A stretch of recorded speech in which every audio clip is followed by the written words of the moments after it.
Esperança e paz. Com alegria, estamos começando o 7º Encontro Nacional de Mulheres Metodistas. E este encontro, que se realiza de norte a sul, de leste a oeste do nosso país, ele acontece certamente com a graça de Deus e especialmente com a sua participação e a sua contribuição. E assim nós vamos dialogando e vamos nos aproximando. Estamos às vezes tão distantes umas das outras, mas especialmente nós nos aproximamos pela graça, pelo amor de Deus, e especialmente neste momento inicial, seja ao Deus da vida também a nossa oração e a certeza da sua direção.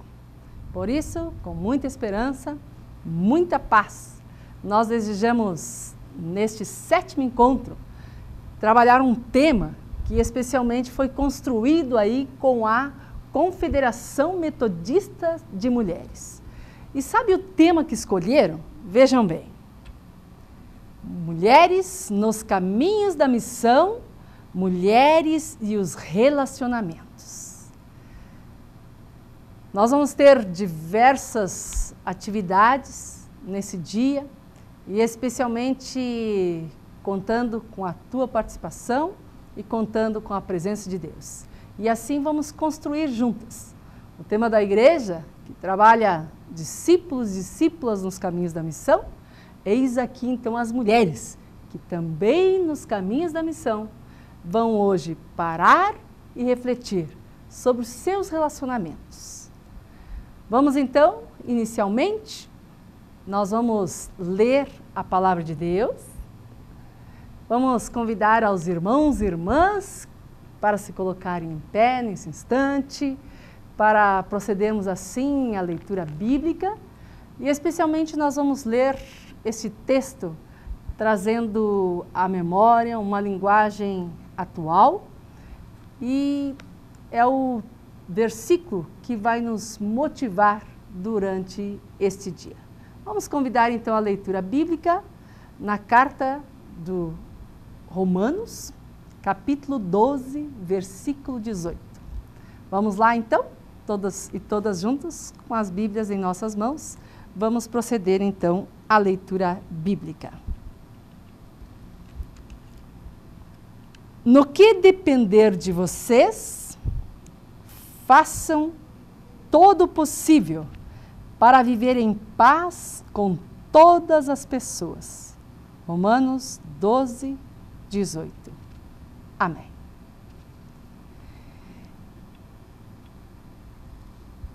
Este texto bíblico nos traz a nossa memória, especialmente diante dos desafios que a cada dia se coloca, nos traz a nossa memória e realmente como pessoas cristãs, devemos, como diz o texto bíblico, no que depender de vós, tenhamos paz uns com os outros, umas com as outras.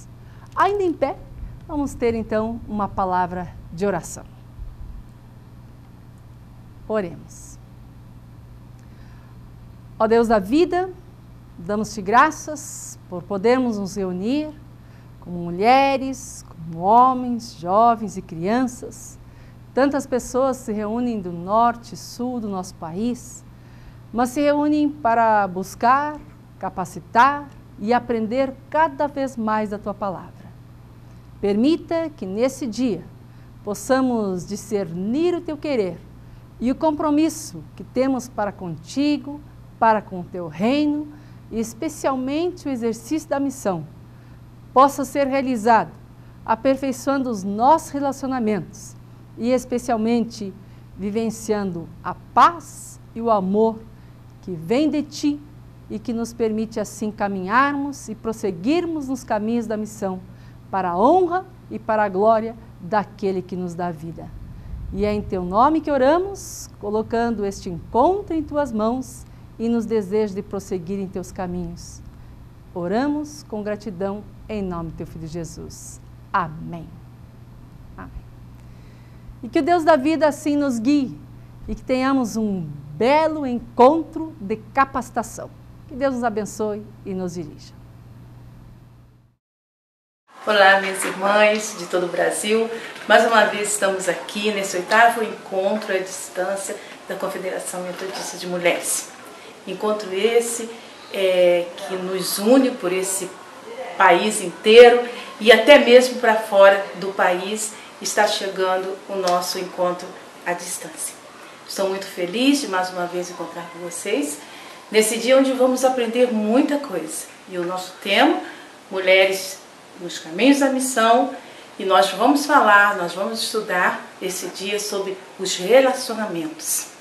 Espero que vocês tenham um dia abençoado, que Deus cuide de cada uma de vocês, que esclareça a mente, abra os corações, para que possamos receber tudo de bom e assim crescermos cada vez mais no conhecimento.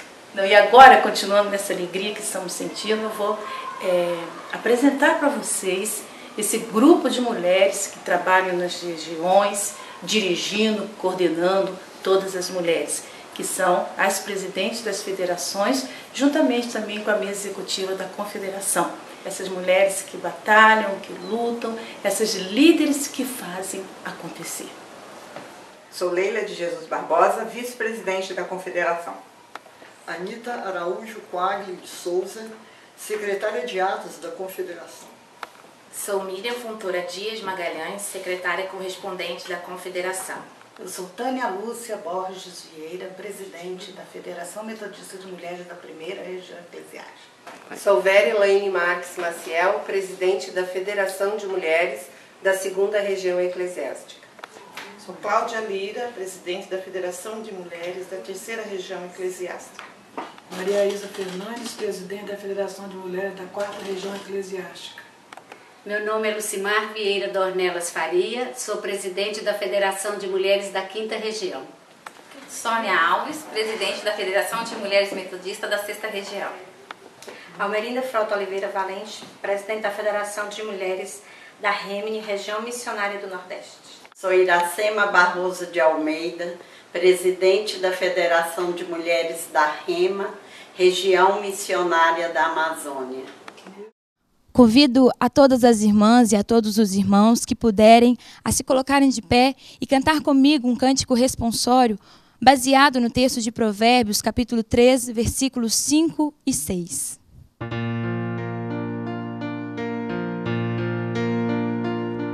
Confia no Senhor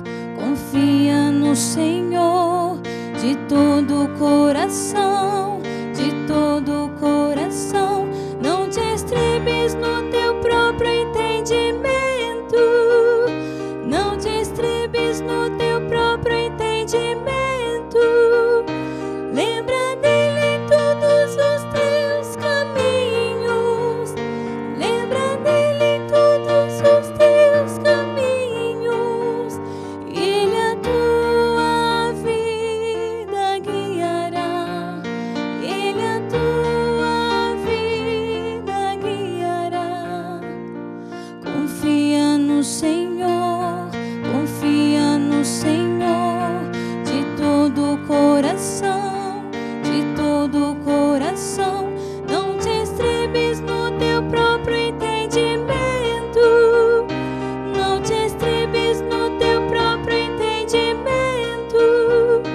Lembra dele em todos os teus caminhos, lembra dele em todos os teus caminhos, e ele a tua vida guiará, ele a tua vida guiará. Confia no Senhor, confia no Senhor, confia no Senhor.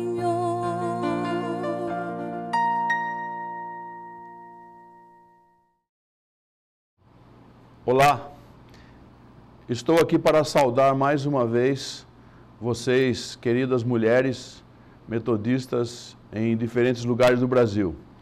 É uma honra, um privilégio para a Universidade Metodista promover ou possibilitar, facilitar por meio da nossa infraestrutura para que esse encontro esteja acontecendo, ou melhor, que a palavra nesse encontro aconteça dessa forma virtual. Esse é o 7º encontro Mulheres nos Caminhos da Missão é muito importante para a Igreja Metodista, mas também para a Universidade Metodista. Eu me sinto privilegiado em estar falando com vocês mais uma vez, mas quero deixar hoje um pedido muito especial. A Universidade Metodista tem, nesse momento, em torno de 10 mil alunos nessa modalidade à distância, e a nossa expectativa é de que venhamos a ter uma quantidade muito maior de alunos, porque temos um pedido no Ministério da Educação para abrirmos outros 70 polos, ou melhor, chegarmos com a educação metodista em 70 lugares diferentes daqueles que nós já temos hoje, que são 37, então somando 107 lugares diferentes no Brasil. E o meu pedido é para que vocês nos ajudem intercedendo para que esse projeto seja abençoado, esse projeto leve a educação para pessoas que talvez não tenham possibilidade de acesso à educação, mas que a Universidade Metodista seja a forma, né, seja o elo de ligação entre essas pessoas e o conhecimento. Da mesma maneira que vocês aceitaram esse desafio de participar de eventos nessa modalidade à distância, que outras pessoas também possam fazer. Que Deus abençoe o encontro que está começando, que ele aconteça outras vezes. Espero, na 8ª edição também, fazer uma saudação, comemorando então os 4 anos de existência do projeto. Cumprimentar a cada uma que está, não sei onde, no Brasil, mas que está disposta a um novo desafio, né? A um caminhar ainda mais daquilo que já tem sido feito na missão da Igreja Metodista. Fica o meu abraço e o desejo de que seja um dia abençoado. Muito obrigado. Eu queria acolher com muita alegria a vocês, mulheres, e também a vocês, homens, que participam do 7º Encontro de Mulheres à Distância. O tema Mulheres e Relacionamentos é um tema importantíssimo. E quando nós podemos estabelecer um relacionamento afetivo, docente, um relacionamento formativo, Faculdade de Teologia, Centro Otília Chaves, também Confederação de Mulheres, e cada sociedade, cada polo de mulheres, isso mostra o poder e o tamanho que os nossos braços e que os nossos abraços podem alcançar.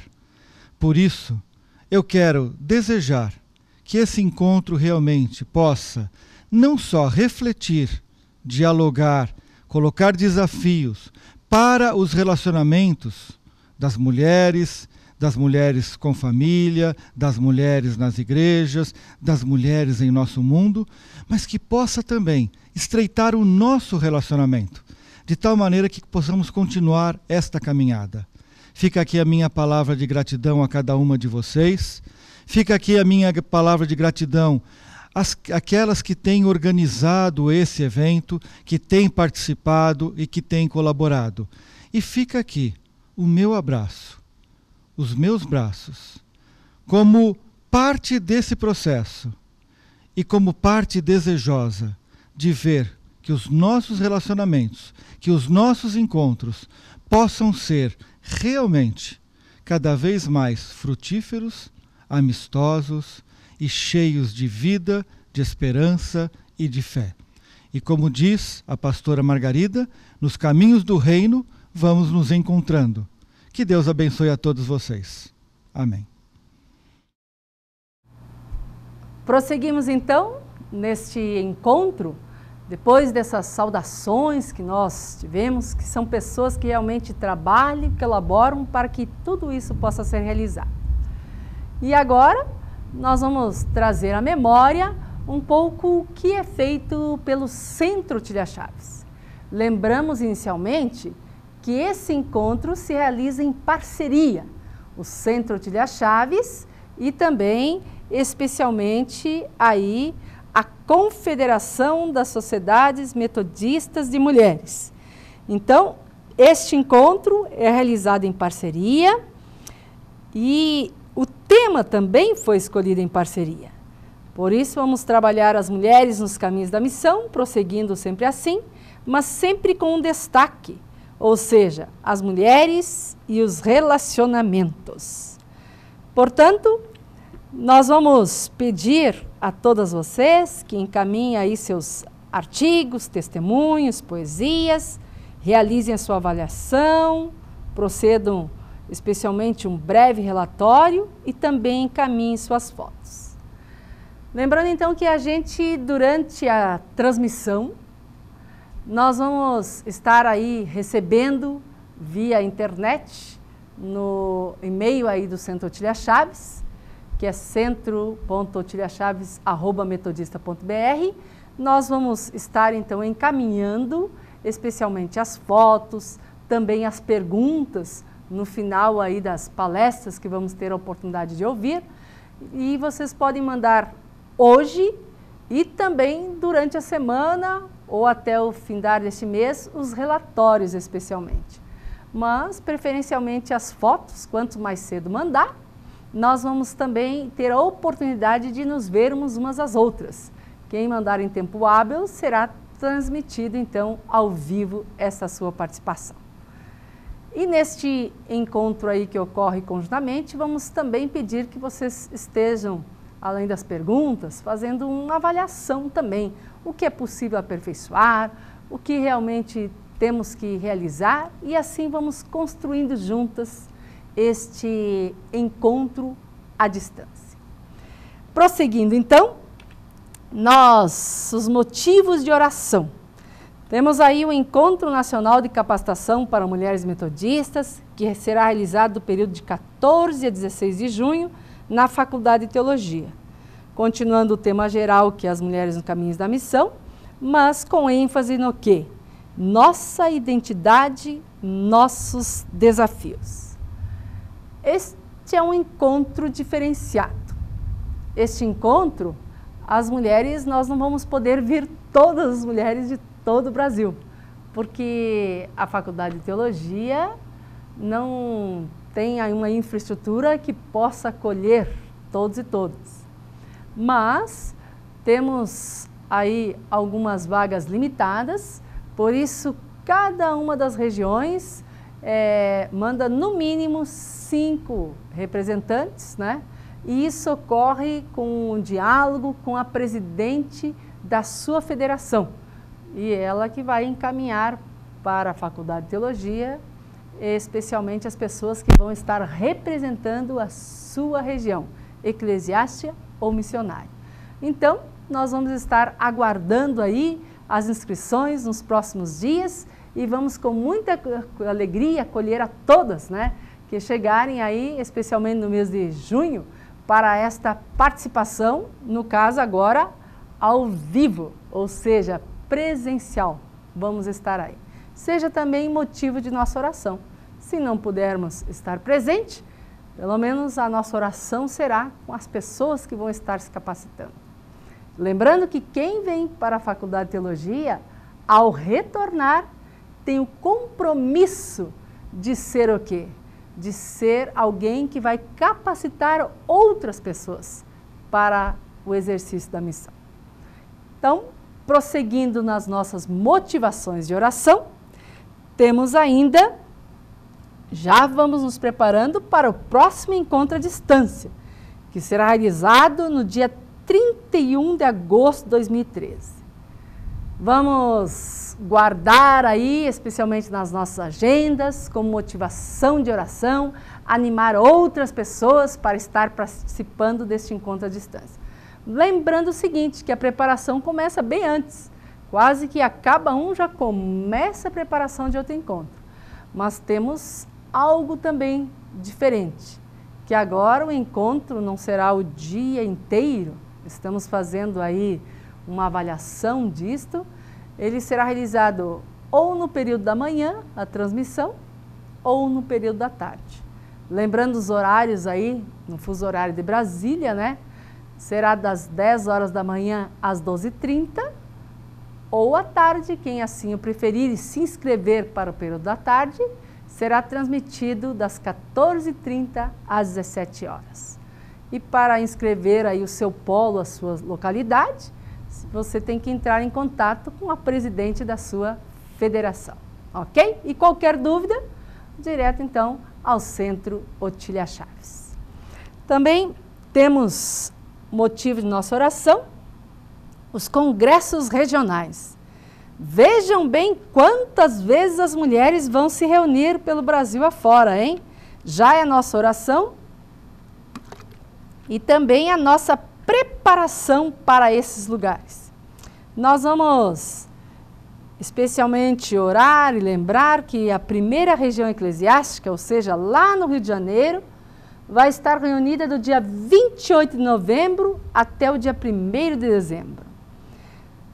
O Rio Grande do Sul, lá, os gaúchos e gaúchas especialmente, vão estar reunidos do dia 14 até o dia 17 de novembro. Aqui, a terceira região em São Paulo, vai estar se reunindo do dia 17 ao dia 20 de outubro. A quarta região, Minas e Espírito Santo, do dia 3 até o dia 6 de outubro. E a quinta região, do dia 1º até o dia 3. A sexta, Paraná e Santa Catarina, do dia 15 ao dia 17 de novembro. E a região missionária do Nordeste, do dia 14 ao 17 de novembro. E a região missionária da Amazônia, Rema, do dia 24 a 27 de outubro. Lembramos que algumas datas são muito próximas, outras ocorrem quase que concomitantemente os congressos regionais.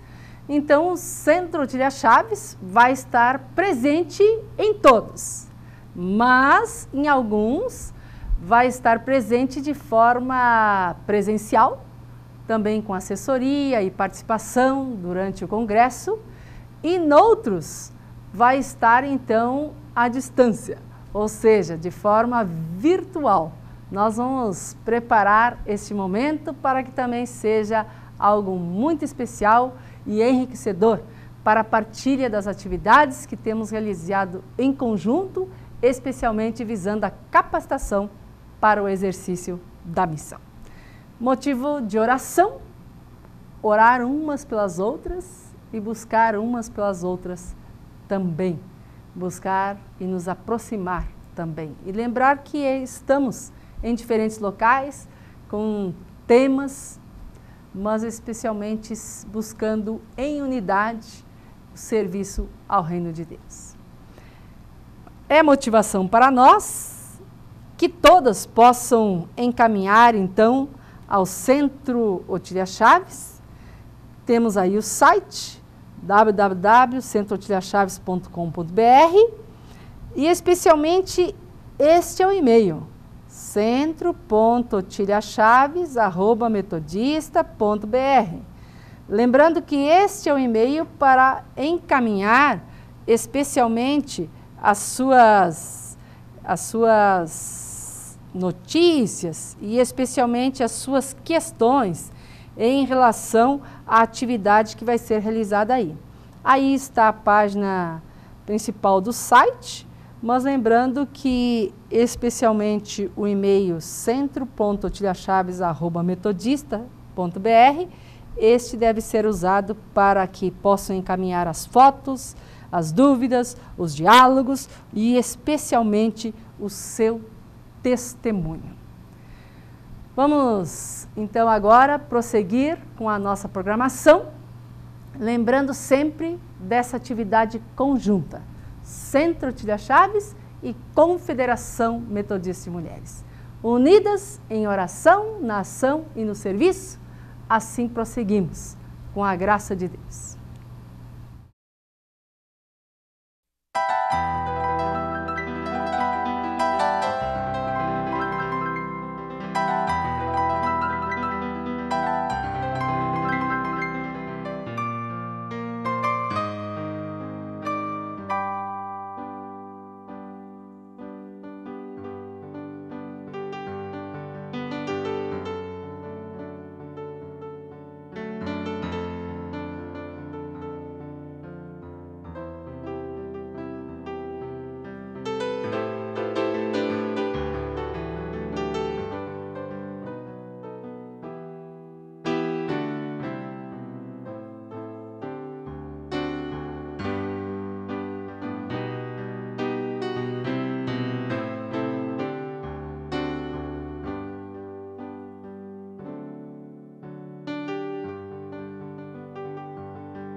Com muita alegria, estamos participando deste 7º encontro de capacitação para as mulheres à distância e especialmente contando com a sua participação. Nós, com muita alegria, é preparado, é feito e também a Confederação indica as pessoas que vamos estar ouvindo, as pessoas que vão estar partilhando conosco. E hoje nós temos, claro, como sempre, um breve momento de leitura bíblica, oração. Temos também as saudações das nossas parcerias, da Faculdade de Teologia, especialmente aí também da Universidade Metodista. Então, a palavra do professor Paulo Garcia e a palavra do professor Márcio de Moraes. Também nós temos muitas outras participações. Temos cânticos. Como é bom cantar, como é bom também poder aprender outras músicas. E acho que vai ter momento que nós vamos também repetir, ter a oportunidade de repetir a música, sim, e poder também nos sentir como se nós estivéssemos aí dentro do programa. E esta é a sensação que temos que ter, porque estamos construindo juntas esta caminhada. Vamos ter, especialmente, além dos cânticos, com a Lisete Espíndola, temos também estudantes de teologia que estão participando, não só na organização, mas também cantando e em outros momentos. Temos especialmente para a participação 2 consideradas as grandes palestras deste dia. E para estas 2 palestras, vamos ter a oportunidade de ouvir a Bispa Marisa de Freitas. Ela vai falar sobre o relacionamento das mulheres, a mulher e a sociedade, especialmente os relacionamentos que temos e os desafios, ou seja, como diz, de mulher para mulher, né? Mas mulheres casadas, viúvas, mulheres divorciadas, mulheres viúvas, tantas situações vivenciadas, mas todas com o desejo de também contribuir para o reino de Deus. E vamos contar, a pedido das mulheres, com muita alegria, também com a presença do nosso reverendíssimo bispo, João Carlos Lopes. Ele vai trabalhar especialmente o relacionamento com Deus, o relacionamento com o próximo e os desafios que temos diante da sociedade que vivenciamos. E que ao ouvir essas palestras, nós também possamos estar fazendo as perguntas, na medida possível e conforme foram chegando, tanto a Bispa Marisa como o Bispo João Carlos.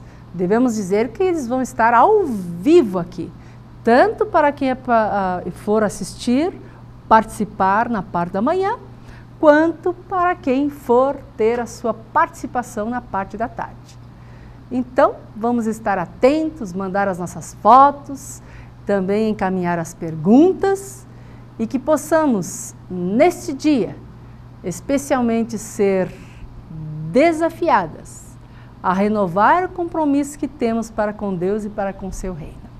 E que assim possamos sairmos daqui com renovo de paz, de justiça e no desejo de ser testemunha de pessoas que lutam por dignidade, que renovam a esperança e que por meio do seu testemunho vivem em paz, aonde quer que estejam, no que quer que façam, buscando cada vez mais vida digna a todas as pessoas.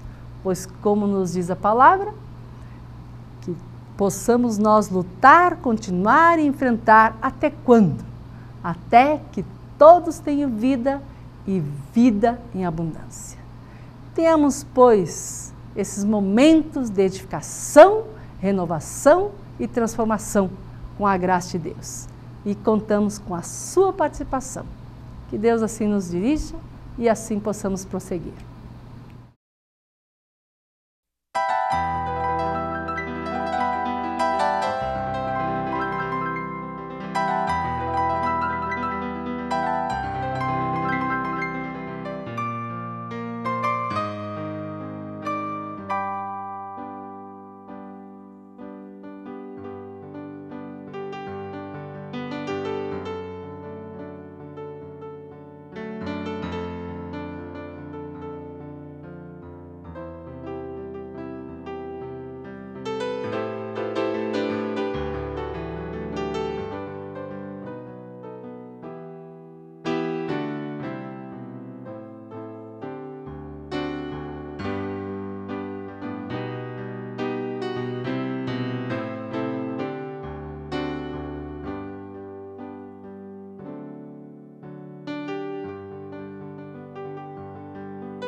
a nossa palavra de saudação a todas as nossas irmãs e os irmãos também metodistas em todo o Brasil nesse encontro de EAD. E é com muita alegria que nós estamos aqui para falar da Voz Missionária, essa revista da mulher brasileira, a revista que tem um lema de que a informação conduz à inspiração. E esse ano de 2012 é um ano muito especial para nós na Voz Missionária, porque a Voz Missionária estará completando 83 anos.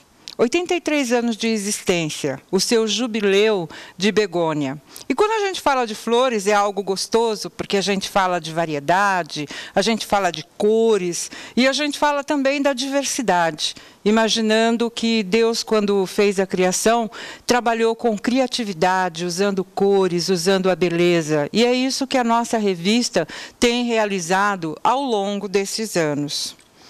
Aqui nós temos o primeiro número da Voz Missionária, em 1930.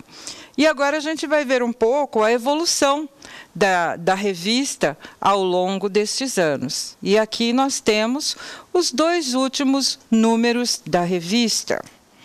Esta revista que trabalha o tema da edificação, edificando vidas, edificando caráteres. E o último número, que nos fala de pequenos gestos, pequenos e grandes gestos, gestos que podem mudar vidas, gestos que podem transformar o mundo. E assim nós vemos a evolução desta revista ao longo destes 83 anos de existência. E por que Voz Missionária? Esse nome foi escolhido com um sentido muito especial, o sentido de transmitir as boas novas de salvação, de trazer mensagens de amor, de consolo, de paz e de esperança. Portanto, através da Voz Missionária, nós temos a possibilidade de tocar na vida das pessoas, fazer com que as pessoas possam conhecer as verdades eternas.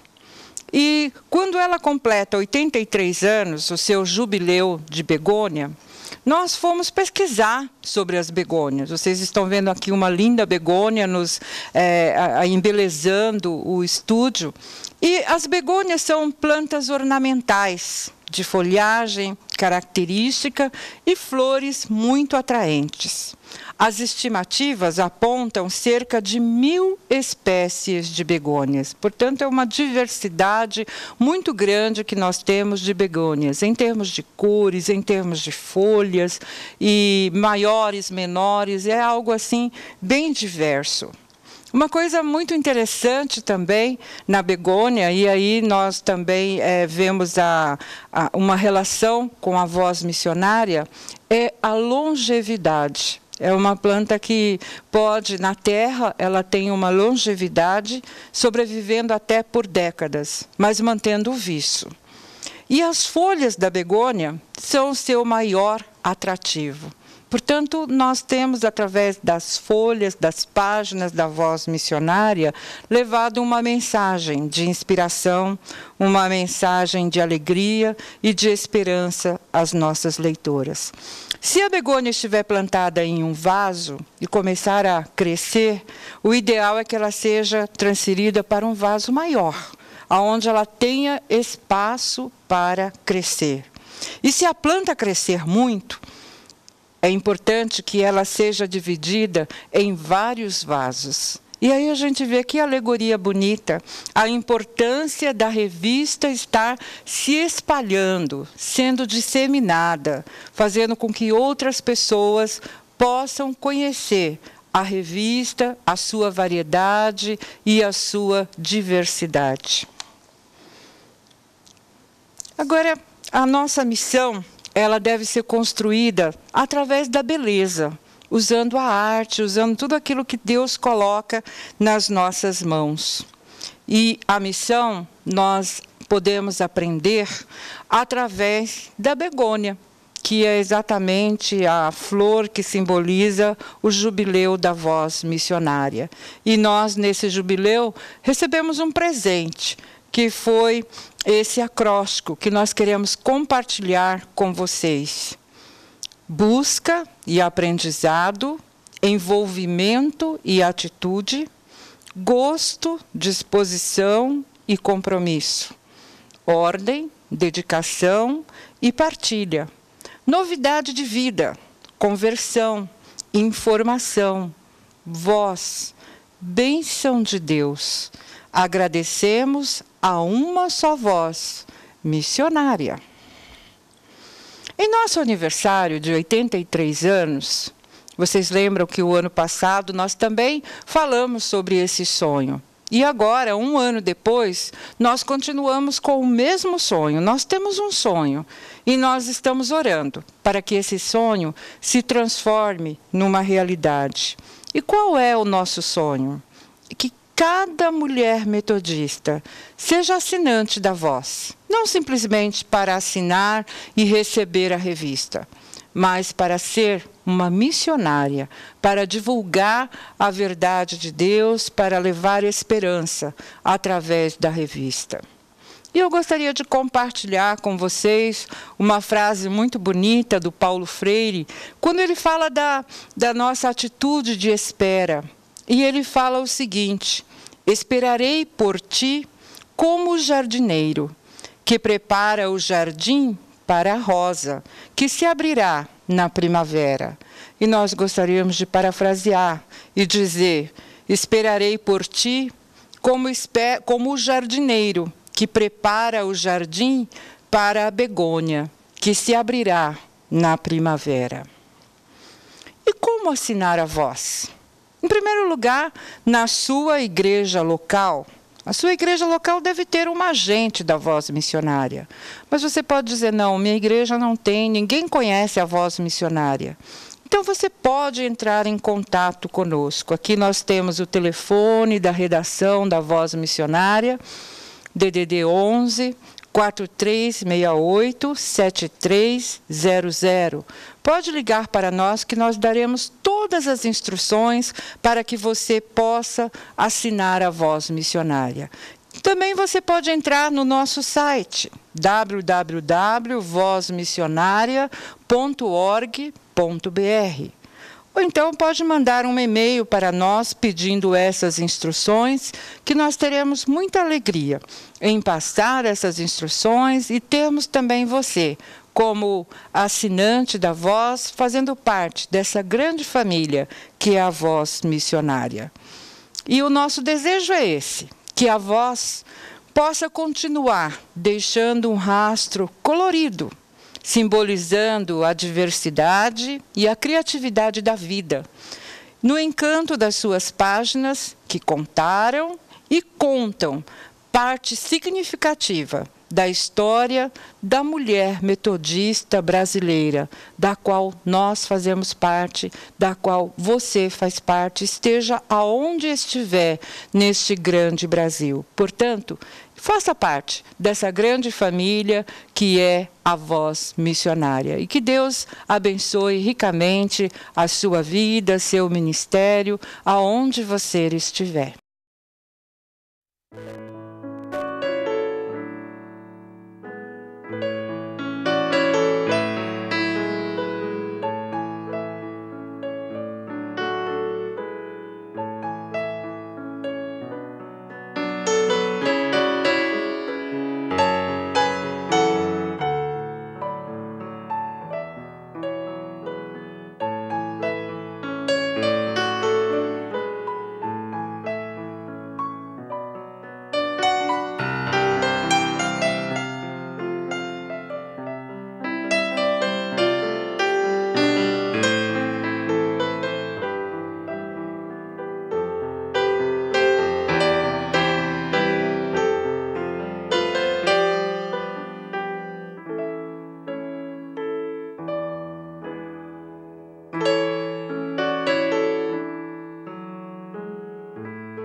Eu quero saudar as irmãs metodistas de todo o Brasil, de norte a sul, leste a oeste do Brasil, que se reúne a partir dessa coisa abençoada que é a tecnologia, que faz com que a gente esteja reunidos, mais de 8.000, talvez 10.000 mulheres em todo o Brasil.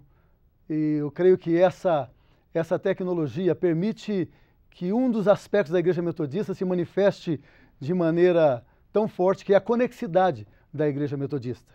Nós sabemos que nós não somos igrejas isoladas, não somos congregações isoladas, somos um povo. E agora estamos reunidos como povo nos vários lugares, nas várias cidades, nas várias igrejas do Brasil todo, reunidos, mulheres metodistas, para estudarmos a palavra de Deus e conversarmos a respeito de temas que são importantes para a nossa vida e para a vida da nossa igreja. O tema desse encontro é Mulheres Metodistas no Caminho da Missão, as mulheres e os relacionamentos. Muito bem, para mim ficou a responsabilidade de falar com vocês a respeito dos relacionamentos com Deus, com a família e com a sociedade. É sobre isso que nós vamos falar nesse dia. Na verdade, irmãs, a base de todo relacionamento cristão, do cristão e da cristã, com Deus e com qualquer pessoa, a base do relacionamento é o amor, é o princípio bíblico do amor.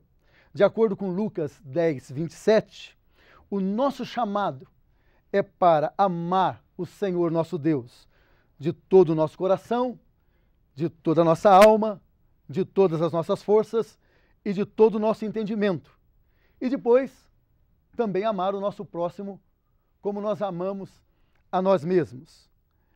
Agora, essa ideia de amar a Deus, amar o próximo, já virou um tremendo jargão e chavão teórico. E a gente, às vezes, fica assim meio cansado de ouvir dessa história a respeito do amor. E é por isso que eu gostaria de começar essa reunião sugerindo um aspecto prático dessa ideia de amar a Deus e amar ao próximo. Eu gostaria de dizer o seguinte: como é que o amor a Deus se manifesta na prática e como é que o amor às pessoas se manifesta na prática?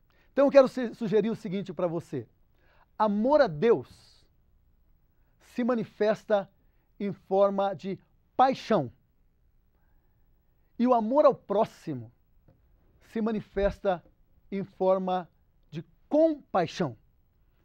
O que significa isso? No meu relacionamento com Deus, a expectativa é que o meu relacionamento com Deus seja um relacionamento apaixonado. Paixão. E a gente vai falar sobre isso daqui a pouquinho.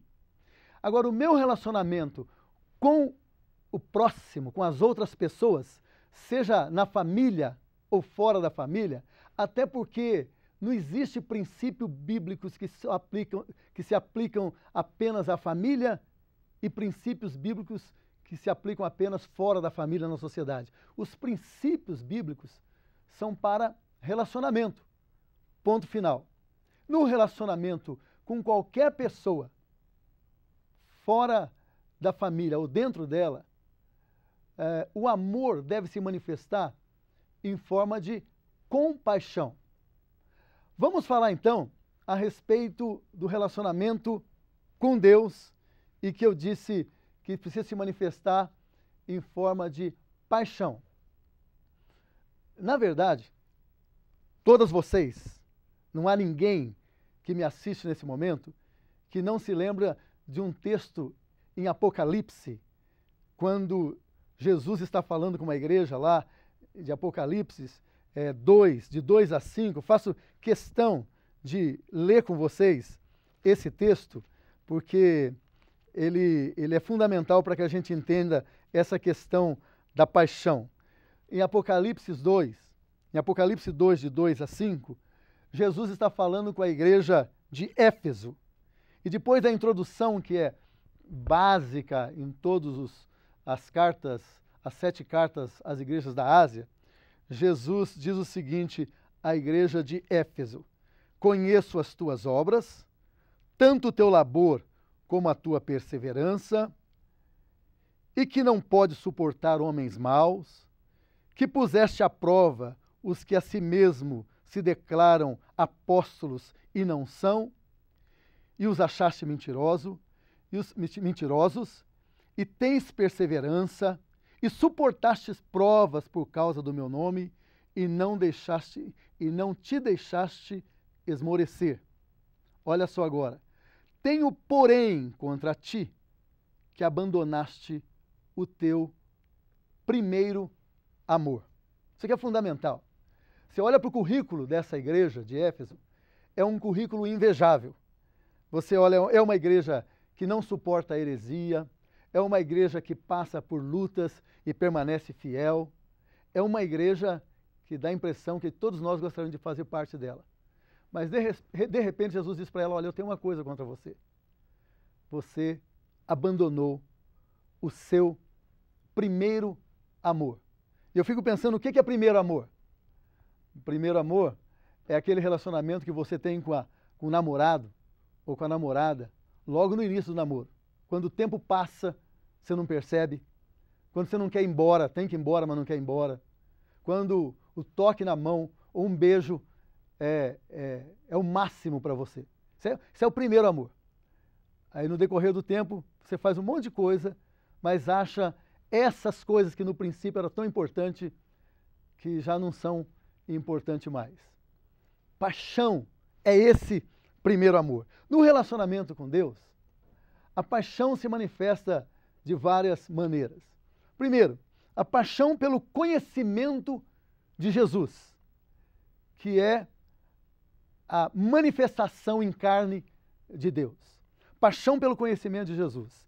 E aí, o apóstolo Paulo é o nosso melhor exemplo, quando ele diz o seguinte: eu fiz toda a minha formação, todo o meu conhecimento, toda a minha história como lixo para conhecer a Cristo, ser achado nele e participar dos seus sofrimentos. Então, relação com Deus é paixão pelo conhecimento, por conhecê-lo. Eu quero conhecê-lo. Eu quero conhecê-lo. Primeiro aspecto da paixão é paixão pelo conhecimento de Jesus Cristo. E esse tipo de paixão gera renúncia em mim. Eu deixo de fazer algumas coisas para conhecer a Deus. Eu renuncio a algumas coisas para conhecer Deus melhor. É o que o apóstolo Paulo fala. Olha, todas as coisas que aconteceram comigo, eu declaro como lixo para ser conhecido. É claro que Deus não faz lixo de quem você foi e das suas experiências. O que Paulo está dizendo é o seguinte: tudo isso é muito secundário para mim, desde que eu possa conhecer melhor a Deus. Paixão como desejo de conhecimento. Paixão pelo conhecimento de Jesus Cristo, paixão que gera renúncia. A segunda maneira como a paixão se manifesta na relação com Deus é paixão pela palavra de Deus. Paixão que gera obediência. Paixão pela palavra. A primeira coisa que eu disse é paixão pelo conhecimento de Jesus Cristo, Deus encarnado.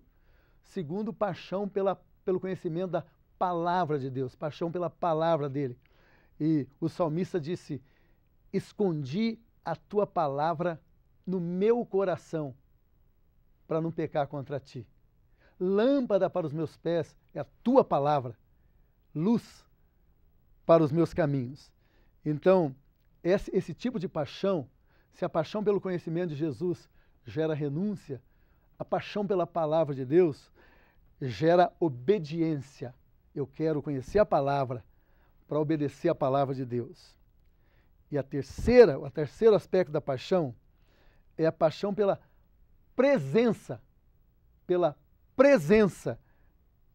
de Deus.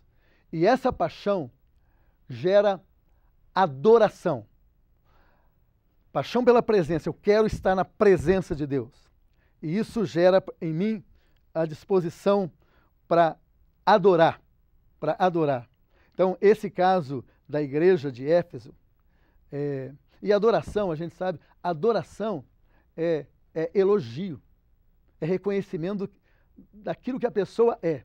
Quando a pessoa começa a namorar logo no início do namoro, a pessoa é só elogios para outra pessoa. Adoração, ninguém precisa aprender a adorar. O que a gente precisa é se apaixonar.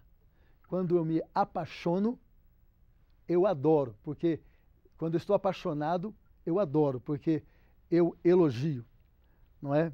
Então, algumas coisas que a gente pensa que é ter relacionamento com Deus, fica sendo pouca coisa. É como aquela história da mulher, que ela pergunta para o marido dela, você me ama? E o marido diz o seguinte, claro que eu te amo. Eu venho para casa depois do trabalho, eu não deixo faltar nada em casa, eu saio com você e vou a lugares, nós vamos ao cinema, nós vamos ao teatro, nós vamos para a praia, nós vamos passear. A mulher diz assim, mas você me ama? Ou seja, tudo o que eu faço não significa necessariamente amor. Amor é o desejo de estar junto, é desejo de estar na presença, junto, aproveitando da presença. Estou me lembrando aqui, eu fui pastor muitos anos na cidade de Londrina. E uma oportunidade, nós tínhamos um momento de louvor, e terminou o momento de louvor, e o pessoal então com as mãos erguidas e cantando, e terminou o momento de louvor, e tinha um sujeito chamado Reginaldo, e todo mundo sentou, o ministro de louvor pediu para todo mundo sentar, e o Reginaldo continuou com os olhos fechados, com as mãos erguidas, fazendo esse movimento, não é? E aí então, eu tinha que continuar o culto, e o Reginaldo, todo mundo sentado, e o Reginaldo em pé, fazendo esse gesto. Aí então eu parei, fiquei esperando um pouquinho, fiquei olhando para ele, falei, pessoal, espera um pouquinho, vamos esperar o irmão terminar o momento dele. E de repente ele olha para um lado, todo mundo sentado, olha para o outro lado, todo mundo sentado, ele com a mão erguida, olha para trás, todo mundo sentado, então ele se senta. E ele diz o seguinte, desculpa, pastor, eu me perdi na adoração. E eu do púlpito disse para ele, me desculpe você, desculpe a gente, Reginaldo, porque infelizmente a maioria de nós já não se perde mais na adoração. Então no relacionamento com Deus, mulheres metodistas do Brasil todo, no relacionamento com Deus, paixão é fundamental. Você pode simplesmente obedecer todas as regras. Se não houver paixão, não há um relacionamento com Deus. Paixão pelo conhecimento, paixão pela palavra, paixão por estar na presença de Deus. Tá aí então a questão do relacionamento com Deus. No meu relacionamento com Deus, é fundamental que eu experimente esse tipo de coisa. Assim, todas as mulheres metodistas no Brasil, todos os homens também, jovens, adolescentes e crianças, fossem homens, mulheres, jovens, crianças e adolescentes, apaixonadas por Deus. Todo o resto, no nosso relacionamento com Ele, é consequência dessa paixão. Muito bem, esse é o relacionamento com Deus. Agora nós temos que pensar no relacionamento com o nosso próximo, na sociedade e na família. E eu disse que se no relacionamento com Deus o fundamental é paixão, no relacionamento com as pessoas, o fundamento é a compaixão. A compaixão. E o nosso exemplo aqui, melhor exemplo, é aquele a quem nós seguimos, aquele de quem nós somos discípulas e discípulos, Jesus Cristo. Na verdade, todas as vezes que Jesus fez um milagre, todas as vezes, na base do milagre estava a compaixão. Vou pegar alguns exemplos apenas para você. Lembra quando Jesus estava entrando numa cidade e tinha um cego? E o cego então ouve que Jesus está passando, pelo barulho certamente, e ele grita, Jesus, filho de Davi, tem compaixão de mim. Tem compaixão de mim. Os discípulos, que não entendiam muitas coisas, os discípulos dizem o seguinte: fica quieto, você não está vendo que o mestre está ocupado? Eu imagino que aquele cego disse: eu não estou vendo nada, eu sou cego. E Jesus não se empolga com a multidão. Jesus sai do meio da multidão, vai em direção àquele cego, mendigo, e diz: o que é que você quer? O que é que você quer? Ele diz: eu quero ver. Eu quero ver. E Jesus disse então para ele: veja. Você lembra o que o cego pediu? Tem compaixão de mim. Compaixão levou cura para aquele sujeito. Mas você se lembra também de uma mulher que tinha uma hemorragia. Fazia 12 anos. 12 anos aquela mulher sofrendo de hemorragia. E Jesus está passando e aquela mulher então diz: olha, se eu tocar a orla das vestes de Jesus, eu vou ser curada. E ela se aproxima, toca, e quando ela toca, Jesus diz: olha, alguém me tocou, quem me tocou? Eu creio que os discípulos disseram para Jesus: ô mestre, o senhor tem que perguntar quem não me tocou ainda, porque está todo mundo te tocando, a multidão te oprime, a multidão está te empurrando e te apertando. O senhor pergunta quem me tocou? E Jesus disse: alguém me tocou diferente, porque saiu virtude de mim, saiu poder de mim. Então, o que está acontecendo aqui? A mulher vem, certamente trêmula, com medo de ser punida, porque naquela cultura, uma mulher tocando um homem em público não era admissível, especialmente porque aquela mulher tinha uma hemorragia, e naquela cultura também, uma mulher com hemorragia deveria ficar separada da sociedade. E Jesus diz: olha, vá em paz, olha a compaixão aqui, vá em paz. A tua fé te salvou, a tua fé te curou, a tua fé te salvou. Compaixão. Nós somos discípulas e discípulos daquele que foi todo compaixão. Jesus não se relacionou com uma só pessoa sem que houvesse compaixão da parte dele. Assim, no nosso relacionamento com as pessoas, não é possível que a gente se relacione sem compaixão. Na verdade, a gente tem a tentação de pensar que a gente tem que ter compaixão só do pobrezinho, da pobrezinha, do necessitado, da necessitada. Por engano.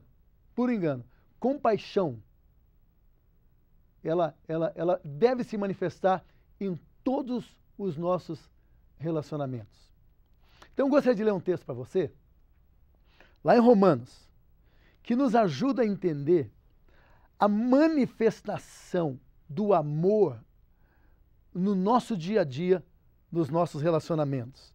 Então, eu gostaria de ler Romanos 12, no capítulo 12 de Romanos, há um texto que nos ajuda bastante. Em Romanos 12, começando no versículo 9. Presta atenção nessa leitura, se você tem a sua Bíblia aí com você, pode abrir também e me acompanhar, porque depois eu vou pegar os vários versículos para que a gente possa perceber a manifestação do amor nos relacionamentos. O texto diz assim: o amor seja sem hipocrisia, detestai o mal, apegando-vos ao bem. Amai-vos cordialmente uns aos outros com amor fraternal, preferindo-vos em honra uns aos outros. No zelo não sejais remissos, sede fervorosos de espírito servindo ao Senhor. Regozijai-vos na esperança, sede pacientes na tribulação, na oração perseverantes. Compartilhai as necessidades dos santos, praticai a hospitalidade. Deixa eu lembrar você uma coisa. Você pode acompanhar aí. Se você voltar no capítulo 12 de Romanos, você vai perceber o seguinte. Você vai perceber que Jesus estava falando, o apóstolo Paulo estava falando, a partir do versículo 3, do uso devido dos dons espirituais. Só para que a gente possa estar falando a mesma linguagem. Dons são ferramentas. Dons são ferramentas. Ministérios, e nós somos uma igreja de dons e ministérios, ministérios são serviço. Então, eu recebo dons, que são ferramentas, para usar nos diversos serviços da igreja e fora da igreja. Muito bem. Então, o que acontece? Paulo estava falando do uso devido das ferramentas, dos dons. Quando chega no versículo 9, Paulo diz assim, olha, primeiro nós temos que praticar os dons, usar as ferramentas.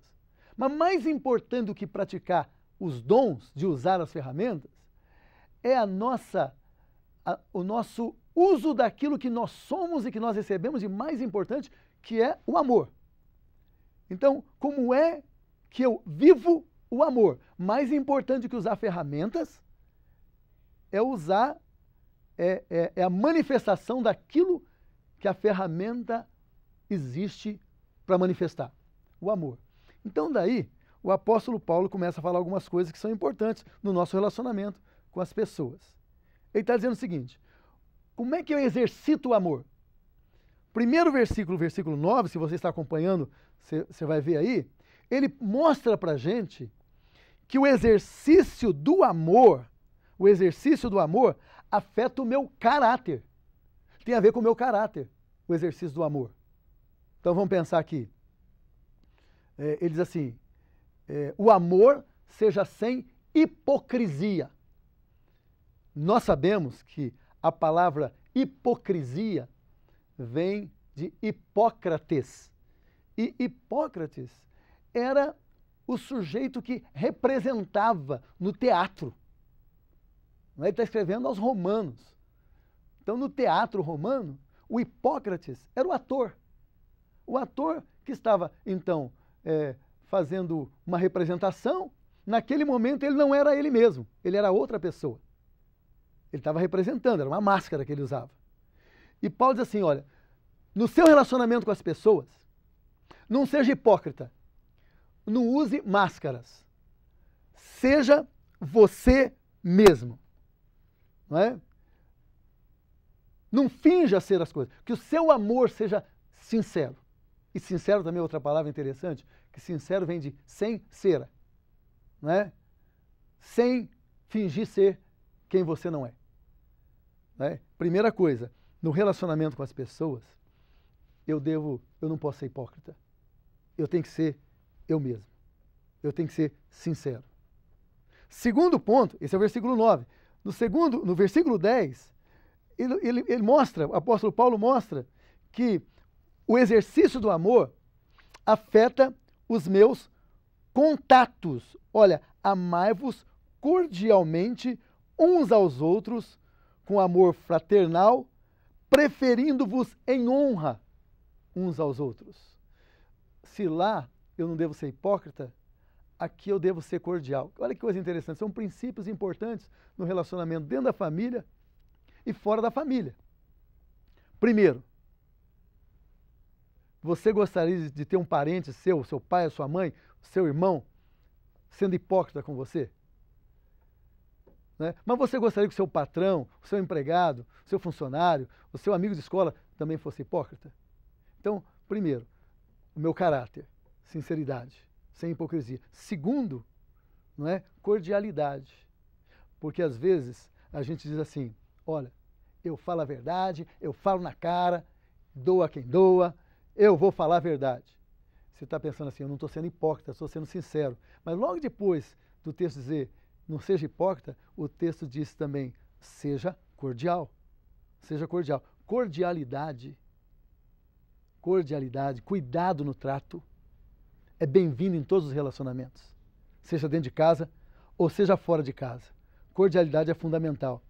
Aí, ele continua dizendo assim, preferindo-vos em honra uns aos outros. Há um outro texto que diz assim, cada um considere o outro superior a si mesmo, não numa atitude de inferioridade, mas assim, essa pessoa tem alguma coisa que eu não tenho, eu posso aprender com ela. Cordialidade é fundamental nos relacionamentos, das mulheres, dos homens também. Terceiro ponto é que o exercício do amor afeta, então, os meus contatos. Olha lá o versículo 11. O versículo 11 diz, no zelo, não é? Não sejais remissos, sede fervorosos de espírito, servindo ao Senhor. Deixa eu mudar aqui, antes de contatos, afeta o meu comportamento. O texto diz assim, seja fervoroso. Eu até gostaria de pensar um pouquinho com vocês, mulheres, não é? Vocês gostam ou não de estar junto com o irmão, com a irmã, com uma pessoa que é fervorosa, calorosa, corajosa, intensa. Intensidade é uma maneira de viver a vida e viver os nossos relacionamentos. No mundo hoje, em que as pessoas conversam com você olhando para o tablet, no mundo em que as pessoas conversam com você olhando para o telefone, teclando enquanto conversa com você, essa ideia aqui é fundamental. Meu comportamento é que eu converso com você e sou intenso na minha relação com você, à medida em que eu presto atenção no que você fala, eu presto atenção naquilo que você faz, você é importante para mim. Então, essa coisa de que o exercício do amor afeta o meu comportamento. Quantas vezes a gente se pega dando metade da atenção para as pessoas com quem a gente está conversando? Intensidade no relacionamento é fundamental. E por último, o exercício do amor afeta o meu cuidado. No relacionamento, seja na família ou fora dela, isso aqui é tão importante. Compartilhar as necessidades dos santos, praticar a hospitalidade. Também nós vivemos hoje no mundo com pouca hospitalidade. E o apóstolo Paulo diz, olha, seja hospitaleiro. Acolha as pessoas, que as pessoas perto de você se sintam acolhidas. No relacionamento com as pessoas, não importa quem elas sejam, ou quem aquela pessoa seja, que nós sejamos compassivos, olhando para essas pessoas, procurando sentir quem ela é, de onde ela vem, valorizando quem ela é. No relacionamento com Deus, então, paixão. No relacionamento com as pessoas, compaixão. Que a gente possa agir dessa forma, que agindo assim, nós sejamos bênção nos nossos relacionamentos e possamos abençoar as outras pessoas nos nossos relacionamentos. Até porque o primeiro homem, o nosso pai da fé, Deus o chamou para ser abençoado e ser uma bênção e abençoar todas as famílias da terra. Que você e eu, agindo dessa forma, sejamos abençoados e abençoemos as pessoas com quem nós nos relacionamos. Grande abraço a vocês, que Deus abençoe vocês, que abençoe seus familiares e abençoe as igrejas, as comunidades das quais vocês participam. Abração.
Olá, que bom poder falar com vocês mais uma vez. Nossa 7ª edição do Encontro do Ensino à Distância. E isso é bênção de Deus para nossas vidas, né? Então eu quero cumprimentar você que está aí, em todos os estados do nosso país, em cada cidade, participando, os homens que estão também presentes, as adolescentes, rapazes e moças. Olha, bênção a gente poder estar mais uma vez celebrando esse dia tão especial. E nós vamos falar especificamente, eu falarei especificamente hoje sobre nós mulheres e nossos relacionamentos de um modo geral. Não é? Como nós podemos encaminhar ou vivenciar ou até exercer com plenitude os nossos relacionamentos. E como base para essa reflexão, eu quero ressaltar aqui um texto da Palavra de Deus que é alimento para a nossa vida, que você pode localizar e ler depois com calma, em Gênesis, capítulo de número 29, versículos 31 até o versículo de número 35. Então, preste bem atenção nesse texto, porque ele diz assim: vendo o Senhor que Lia era desprezada, fê-la fecunda, ao passo que Raquel era estéril. Concedeu, pois, Lia, e deu à luz um filho, a quem chamou Ruben, pois disse: o Senhor atendeu a minha aflição, por isso agora me amará meu marido. E vou ler agora o versículo 35. De novo concebeu Lia e deu à luz um filho. Então disse: esta vez louvarei o Senhor. E por isso lhe chamou Judá e cessou de dar à luz. 4º filho do próprio ventre de Lia. E quero também chamar a atenção para você do destaque da palavra de Deus quando fala da ascendência de Jesus, de onde é que Jesus nasceu, ou a árvore genealógica de Jesus. Há um versículo que diz assim, em Mateus 1, versículo 2. Abraão gerou a Isaque, Isaque a Jacó, Jacó a Judá e a seus irmãos. Ou seja, Jacó, junto com Lia, gerou Judá, aquele 4º filho de Lia, que a gente leu lá em Gênesis, e a partir de Judá é que a ascendência de Jesus se faz até que nós temos o nascimento dele já nos séculos seguintes.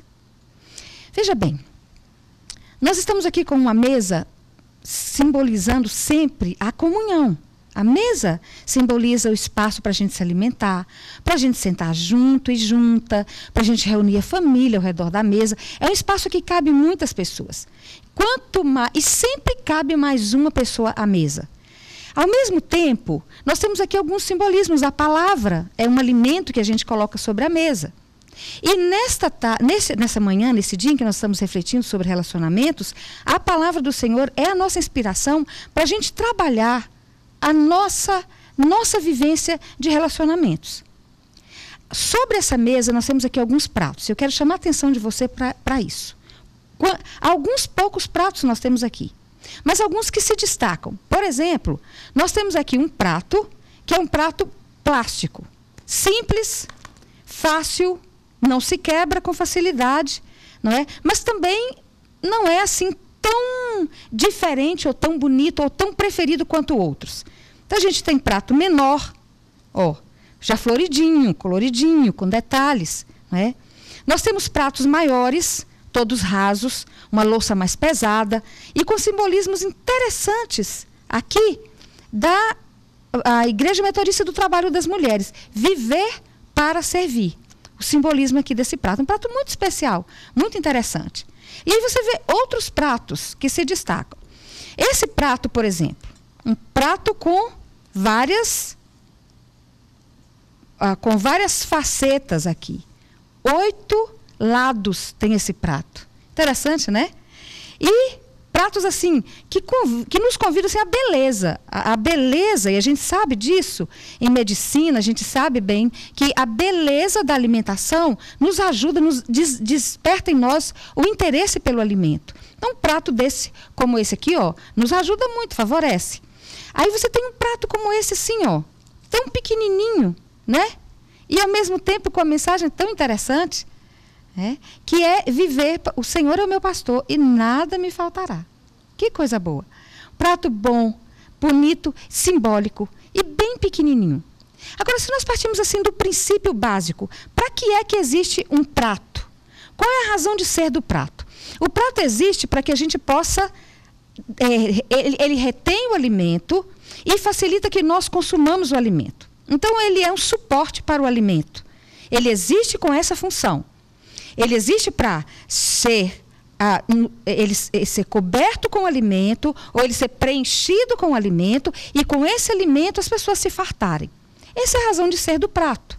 Entretanto, mesmo sendo este o sentido básico do prato, a gente acaba se perdendo nas variedades deles. Ou seja, por vezes nós trocamos a essência pelo periférico. O que eu quero dizer com isso? Ora, suponhamos um prato como esse, bem bonito, diferente, quadrado, não é? Muito bonito esse prato. Prato de vidro, se quebra, não é? Agora veja bem, tanto esse prato quanto um prato plástico, a função dos dois é a mesma. Não há diferença de função, mas a apresentação é diferente. Entretanto, por vezes nós preferimos muito mais um que tenha esta apresentação e deixamos de lado o outro, ou até descartamos o outro. Sabendo também que hoje nós já temos pratos descartáveis. Você se usa dele e você depois o despreza, joga fora. Então, assim, o sentido do prato, às vezes, deixa de ser o essencial para ser o periférico. Às vezes nós trabalhamos no periférico e não aquele que é o real sentido dele, que é facilitar que as pessoas se alimentem, se nutram, estejam bem fisicamente ou bem biologicamente por se utilizar do alimento. Muito bem. Considerando isso, se você pensa assim, nós estamos falando de relacionamentos de pessoas. O prato é suporte para o alimento. O essencial é transportar esse alimento, facilitar que nós possamos chegar próximo ao alimento. As variações nós já vimos que são diversas, inclusive os descartáveis. Então, são subvariedades dos pratos. Há alguns que são até só para enfeites, né? Um prato como esse, dificilmente alguém vai usar para se alimentar. É um prato mais decorativo, mas que nós também utilizamos como pratos e damos valor a eles. Vamos comparar agora um pouco dos relacionamentos nossos com pratos. Olha bem, relacionar, se a gente pensar bem na palavra, a gente pode até lembrar de uma palavra de laços, não é? Laçar, relacionar. Nós existimos, quando nós partimos do princípio de refletir a vida a partir da mesa, ou seja, a partir de Jesus Cristo, aquele que deu a sua vida para toda a humanidade, para que toda a humanidade se torne filha e filho do Deus Altíssimo. Se nós então partimos para avaliar a vida, ideias, conceitos a partir da mesa e de Jesus Cristo, que é o pão que está sobre a mesa, tudo que diz respeito à vida, tudo que diz respeito ao mundo, tudo que diz respeito a relacionamentos, deve partir do princípio de Deus. Ou seja, Deus nos criou, Deus nos ama. Nenhuma pessoa que está sobre a terra passa por Deus como se não existisse. Não é de forma nenhuma alguém que seja ignorada ou ignorado. Deus sabe o nome de cada pessoa, a história de cada pessoa. Deus conhece profundamente cada ser, cada cultura, cada estado, cada país. Então é nesta mesa que Deus coloca para todo mundo, cujo alimento é o Evangelho do Senhor, é a boa nova de salvação, é a boa nova de vivência, de restauração, de caráter, restauração de princípios, de vida, de mundo, de tudo que está ao nosso redor. Quando nós nos voltamos para isso, nós precisamos também tratar os nossos relacionamentos a partir desse prisma, que é o prisma de Jesus, a verdadeira vida. Caminho, verdade e vida. Jesus, então, se torna para nós como se a gente... Jesus se torna para nós agora a referência de como devemos nos relacionar. De que maneira precisamos criar laços? De que maneira devemos estender nossa vida em família, em comunidade, nossa vida de filha, de filho, de homem, de mulher, de adulto, de criança, de idoso, de idosa? Como é que nós vamos traçar teias que nos aproximem uns e umas dos outros e das outras, de tal maneira que esta aproximação, esses laços criados, façam de nós, possibilitem que sejamos realmente um corpo, Tal como os tecidos celulares e os tecidos do corpo, formados por células, são, todos eles formados por células que são micro estruturas independentes, autônomas, capazes por si só, mas que quando se juntam, mas que sozinhas são facilmente degradáveis. Elas se perdem sozinhas, são inclusive invisíveis, mas quando elas se juntam, e quando elas se juntam por tramas, no meio líquido, no meio onde há nutrientes, e que elas se aproximam das outras, e as suas membranas se aproximam e se fundem de alguma maneira, se entrelaçam de verdade, isso forma um tecido que é forte, consistente e difícil de você conseguir romper com ele. Pois muito bem, nos nossos relacionamentos, mulheres, nós precisamos pensar nisso. Deus quer que criemos laços, que aprofundemos o conhecimento, seja com criança, seja com adulto, seja com a pessoa negra, seja com a pessoa indígena, seja com chilenas ou chilenos, bolivianas, bolivianos, quem fala a língua alemã, quem fala o inglês, não importa. Todos e todas nós somos parte vindas de um só Deus, do Criador. E Ele quer nos tornar suas filhas e seus filhos, e o relacionamento se faz primeiro com Ele, depois com a pessoa que está do nosso lado e com toda a criação. E aí eu pergunto para você, como pratos que são variados, nós temos vários tipos de relacionamento também. Então nós temos relacionamentos menores, ou seja, por exemplo, relacionamento de trabalho. É um relacionamento menor quando você considera o relacionamento de família. Você tem relacionamentos que, por vezes, são mais quadrados, ou seja, mais estabelecidos, né? Mais definidos, e que ficam mais ou menos dentro daquilo ali que não saem. Quadrado no sentido assim, mais conservador, né? Relação médico-paciente ou médica-paciente quase sempre é mais conservador, né? Alguém que oferece e alguém que recebe, né? Então são relacionamentos já pré-estabelecidos na sua dinâmica, mas que nós temos relacionamentos que são mais profundos, pratos mais fundos, que nós não temos aqui, mas que são consistentes, né? Cabem mais, suportam mais. A gente pode ter relacionamento muito mais do simbolismo, inclusive, daquilo que diz para nós aqui, o viver para servir. É um prato que traz para a gente a memória de que nós temos um compromisso com alguém. Então, há relacionamentos religiosos, de fé cristã, de denominação, de igreja, de corpo de Cristo, que são relacionamentos assim profundos, que têm um significado muito maior e que não podem ser descartados. E já há outros relacionamentos que se tornam, inclusive, descartáveis. Por exemplo, a gente às vezes vai se encontrar com uma pessoa uma vez na vida e talvez não a veja mais. Passou por nós, mas não ficou. E, infelizmente, há até aqueles e aquelas que se relacionam com pessoas e as descartam, mesmo sendo vidas e vidas preciosas aos olhos de Deus. Muito bem, nós temos relacionamentos variados. Entretanto, Deus tem princípio de relacionamento para nós. Voltando, o princípio, nós estamos nos referindo à mesa, à comunhão, o sangue de Cristo, o corpo de Cristo que é dado por nós e que nos alimenta. Essa é a nossa perspectiva para avaliar relacionamentos.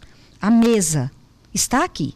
Nessa mesa específica, nós puxamos muito para o colorido lilás, o roxo, que é a cor dada à mulher, desde que no Dia Internacional da Mulher, em que mulheres estavam reunidas numa fábrica trabalhando e produzindo um tecido desta cor, elas foram assassinadas naquele ambiente de trabalho, foram propositadamente assassinadas porque faziam um movimento tentando adquirir mais direito para as mulheres.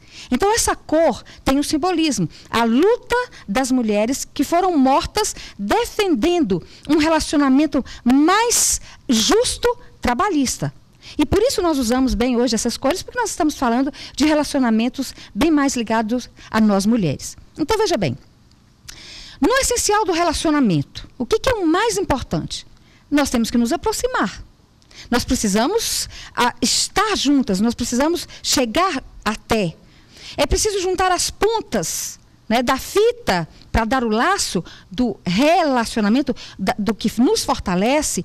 A gente precisa se abrir para isso, a gente precisa estar disponível para isso. E é uma mão É uma via de mão dupla. Eu vou e também alguém vem, não é?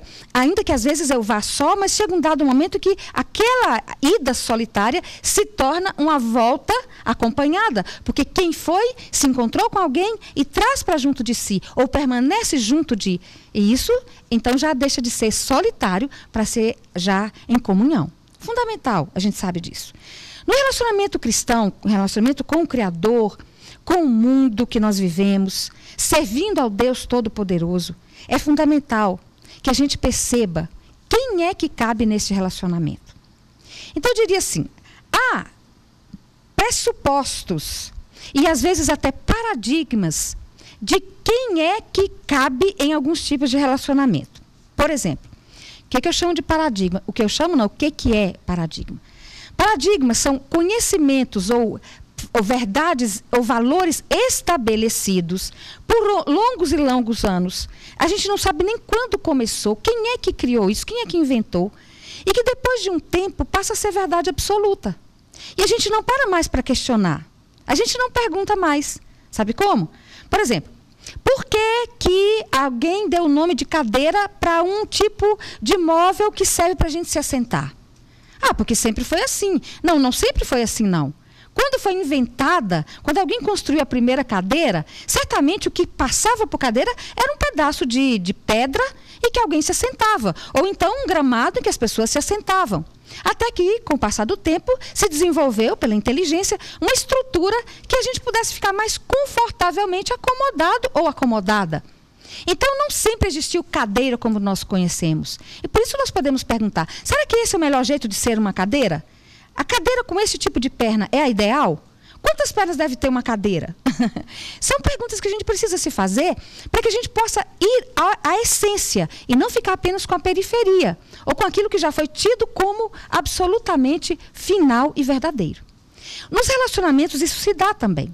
Nós, às vezes, já preconizamos o que é o relacionamento ideal e quem cabe dentro deste relacionamento. Então, o que nós fazemos? Por exemplo, às vezes tratamos como se o prato, considerando o relacionamento semelhante a um prato. Suponhamos, então, o ideal é um prato assim. E que o prato tenha 4 extremidades. Um pai, uma mãe, filhas e filhos. Tá certo? Um pai, uma mãe, filhas e filhos. Esse é um jeito de ver relacionamento. Um relacionamento familiar idealizado. É certinho ele. 4 vértices direitinho, 4 linhas retas. Ele acomoda bem, parece assim tão direitinho. Entretanto, na verdade, existem outros pratos. Esse prato não tem só 4 lados. E se a gente fosse comparar com família, quem entraria aqui? Pai, mãe, avó, tia, filhos, filhos adotados, filhas adotadas, primas, primos, irmãos, irmãs, e por aí vai.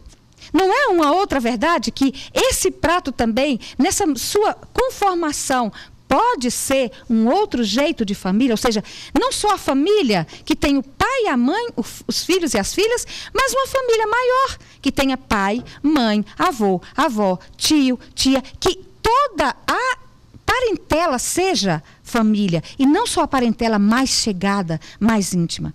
Por outro lado, nós podemos ter também um tipo de família, um tipo de visão de relacionamentos que não tenha nenhum vértice. Ou seja, por exemplo, uma casa em que nós tenhamos 4 moças. São irmãs, 4 irmãs que moram numa casa. Não tem mais pai, não tem mais mãe. Mas será que não é mais relacionamento? Será que não é mais família?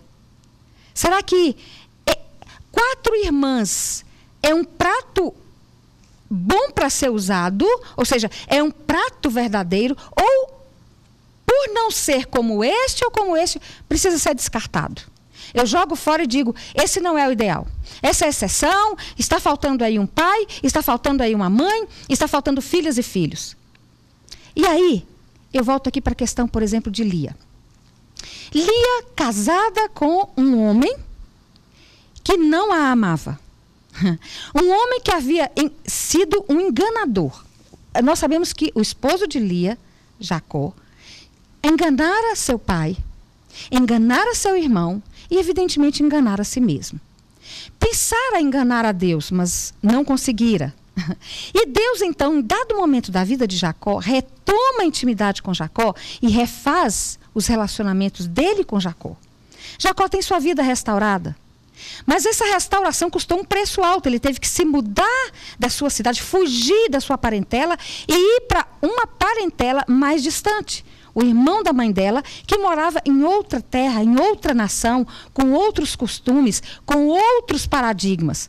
Quando Jacó chegou lá, se apaixonou por uma prima chamada Raquel. Ele se apaixonou logo por ela. E ele então disse para o tio dele, Labão, pai da Raquel. Labão é irmão da sua mãe, Rebeca. E ele diz, olha, eu quero casar com Raquel. Eu a amo, eu gosto dela e eu quero estabelecer um relacionamento com ela. E daí, o pai diz assim, você pode se casar com Raquel, sim, mas você precisa trabalhar 7 anos para que você possa se casar com ela. E ele, apaixonado, né? Relacionamento tem sempre essa coisa da paixão, do sentimento, da empatia, da química, como a gente diz. Ele, apaixonado por ela, aceita o desafio e trabalha duramente 7 anos para o tio, sendo empregado do tio, para poder se casar com Raquel. Chegou o dia, o tão esperado dia. E Jacó então disse, meu tio, já está na hora. Então tá bem, vamos celebrar o casamento. E aí haja festa, né? Porque a festa judaica de casamento não é um dia só. São dias de festa. E vem a parentela, e vem todo mundo, e a turma se achega. Só não vem a família mais íntima de Jacó, porque ele criara problema com essa família, com seu irmão que o odiava e queria matá-lo, a mãe que já não podia vir até aqui, porque traria problemas, e o pai também, que já estava distante. Muito bem. Com tudo isso, Jacó se casa, faz a celebração do casamento. Só que na hora que ele vai para o seu quarto e que ele se dá conta no dia seguinte, depois de ter experimentado um relacionamento sexual com uma moça, entendendo que era Raquel, que ele abre os olhos, quem estava ali era Lia. E aí ele diz para o tio, mas tio, o que é isso? Eu me caso com Raquel e o senhor coloca a Lia no meu quarto? Ele diz assim, você não sabia? Existe um paradigma aqui na nossa cultura. Nenhuma filha mais nova se casa antes da mais velha. Então você tem que se casar primeiro com Lia. Só que o tio sabia disso e não contou para ele. Mas tá bem, era um paradigma que ele desconhecia e teve que se cumprir. E aí ele se casa. Aí o tio diz, para estar com Raquel, você precisa trabalhar mais 7 anos. E lá vai ele, mais 7 anos de trabalho. E aí ele casa com as duas. Só que a Bíblia diz claramente que Jacó não amava a Lia. Ele amava a Raquel. Mas você viu que nós lemos lá em Gênesis? Que a Bíblia diz assim, Deus escutou a aflição de Lia e concedeu a Lia muitos filhos. Raquel era estéril, a mulher amada de Jacó. Agora Lia não. Ela foi ouvida na sua aflição. Veja bem, por que eu estou dizendo isso? Às vezes nós preconcebemos relacionamentos. Relacionamento é o homem que ama aquela mulher e está tudo bonitinho, tudo certinho, etc. Agora veja bem, nesse caso específico, Jacó não amava sua esposa Lia, mas Deus amava aquela mulher. Jacó não honrava Lia como Deus gostaria, mas Deus honra a Lia. Raquel e Lia tinham sérios desentendimentos enquanto esposas de um mesmo marido. Mas Deus ouvia a aflição de Lia. Presta atenção nisso. Como é que o nosso Deus é? Deus entende e Ele fez assim. Ele quer restaurar relacionamentos e para Ele não há relacionamento preconcebido. Há relacionamentos que são feitos à medida que nós caminhamos com Deus, ouvimos a palavra de Deus, servimos a Deus e vamos mudando nossa visão de amor, nossa visão de respeito, nossa visão de consideração, até o ponto que a gente passa com o tempo a considerar de verdade a essência dos relacionamentos e não a periferia. Ou seja, se o prato for sextavado, octavado, se for um prato quadrilátero ou se for um prato em forma de circunferência, não importa. O que importa é que esses pratos têm uma só função: nos ajudar na alimentação. Ele pode ser de barro, ele pode ser sem nenhuma pintura, ele pode não ter nenhuma característica de porcelana chinesa famosa, de altíssimo valor, mas ele cumpre a sua função, e isso que importa. Não importa, gente, um prato que a gente receba, por exemplo, que ganhou no dia do casamento, com a louça finíssima, uma louça inglesa, transparente, finíssima, de casca de ovo, caríssima, que a gente nunca vai usar. Por quê? Porque ela é tão bonita, ela é tão cara, que não vai cumprir a função, ela vai ficar para enfeite. Não é triste isso? Se prato é para nos ajudar na alimentação, a partir do momento que ele perde a função de prato e passa a ser enfeite, ele está sendo usado secundariamente. Porque a essência do prato é ser um instrumento para nos ajudar na alimentação. Muito bem. Vamos chegar agora para nós mulheres. Às vezes idealizamos que mulher nasceu para. E aí a gente define o ideal. Mulher nasceu para cuidar de casa. Mulher nasceu para cuidar de filhas e filhos. Mulher nasceu para cuidar do marido.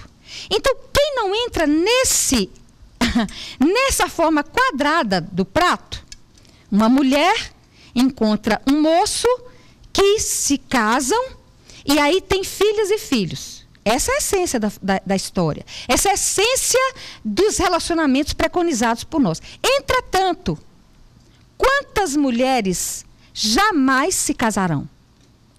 Quantas de nós mulheres nos casamos e nos descasamos? Olha aí para o seu lado aí, agora nesse momento aí da reunião, e perceba assim, faça uma estatística, quantas irmãs aí estão ao seu redor, ou quantos irmãos que são divorciadas ou divorciados? Quantas e quantos de nós, homens e mulheres, não conhecemos nosso pai ou nossa mãe? Verdade? Somos pessoas adotadas. Alguém nos amou profundamente e nos adotou como filha e filho.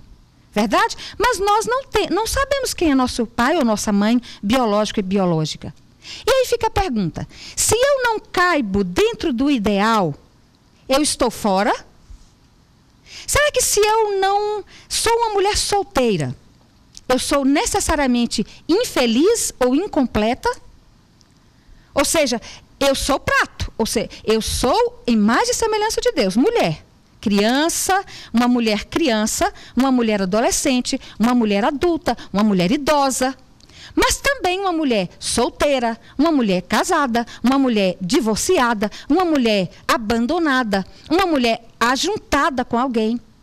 Nós somos criaturas do Deus Altíssimo. E Cristo morreu para nos libertar, como Cristo morreu por todas as pessoas. Quer casadas, quer solteiras, quer divorciadas, quer altas, quer magras, quer bonitas ou quer feias, quer idealizadas no corpo que a gente entende que deve ser a mulher. Então, irmãs e irmãos que estão nos ouvindo, prestem bem atenção nisso. Nós precisamos nos ater à essência dos relacionamentos para que a gente não coloque pessoas fora dos relacionamentos. Às vezes nós entendemos que só pode ser feliz uma mulher que encontrou um companheiro. Mas será que uma mulher que não tem um companheiro não pode ser feliz? Será que ela é frustrada? Será que ela é uma mulher agoniada necessariamente? As nossas piadinhas, né, nossas zombarias, está encalhada, né? Navio encalhado é problema, gente. Navegou por águas pouco profundas, perdeu a direção e encalhou. Ou seja, quando nós dizemos uma mulher encalhada, estamos dizendo assim, essa mulher não navegou pelo caminho ideal, se perdeu na caminhada e acabou solteirona.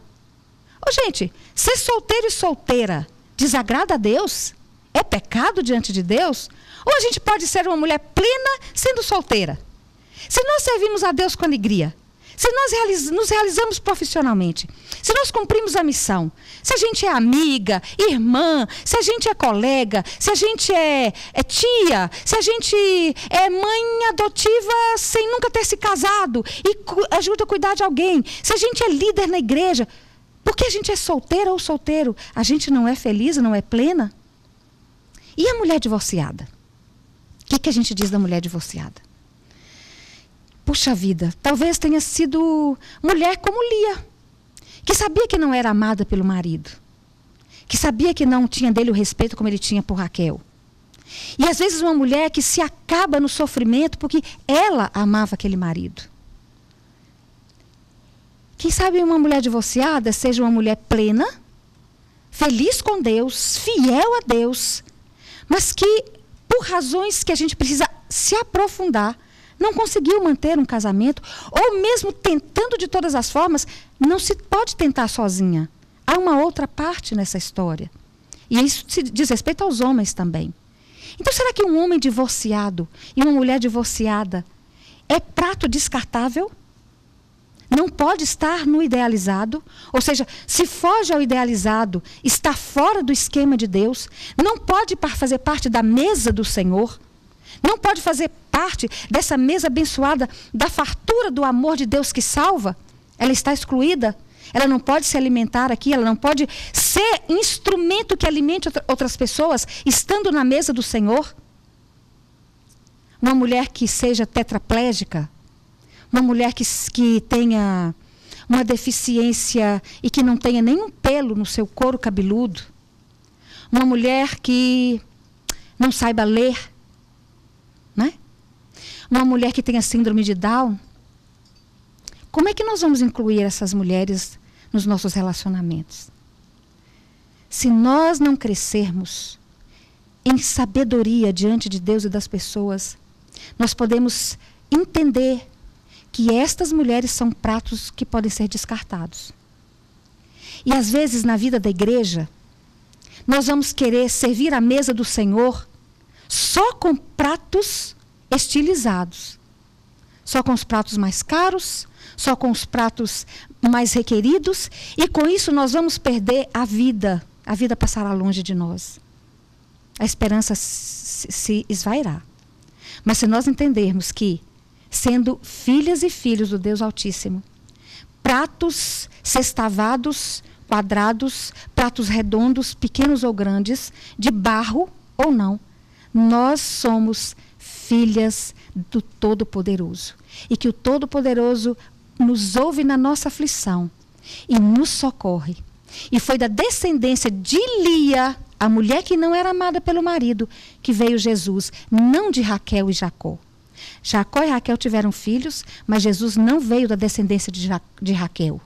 Jesus veio do relacionamento de Lia e de Jacó. A mulher desprezada está hoje, o nome dela na história do povo de Deus, porque foi dela, de Judá, da tribo de Judá, que veio a descendência de Jesus. Que nós aproveitemos bem isso hoje. Nos lembremos que nós somos mulheres e isso nos basta diante do Senhor. E Deus nos ama e nos quer em plenitude. Então, olha, presta atenção. Não deixe que ninguém nos retire daquilo que é dado a Deus para nós. Nós somos parte do corpo de Cristo. Nós estamos aqui à mesa. Nós somos pratos que Deus usa para alimentar as multidões. Portanto, quer casadas, filhas, mães, solteiras, divorciadas, viúvas, nós podemos viver a plenitude dos relacionamentos. Porque relacionamento não é só de homem e mulher.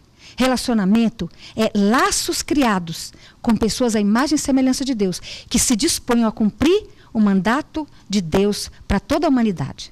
Que Deus nos abençoe e que a partir daí a gente possa trabalhar várias implicações dos relacionamentos e que nos vejamos assim. Somos pratos especiais à mesa do nosso Senhor.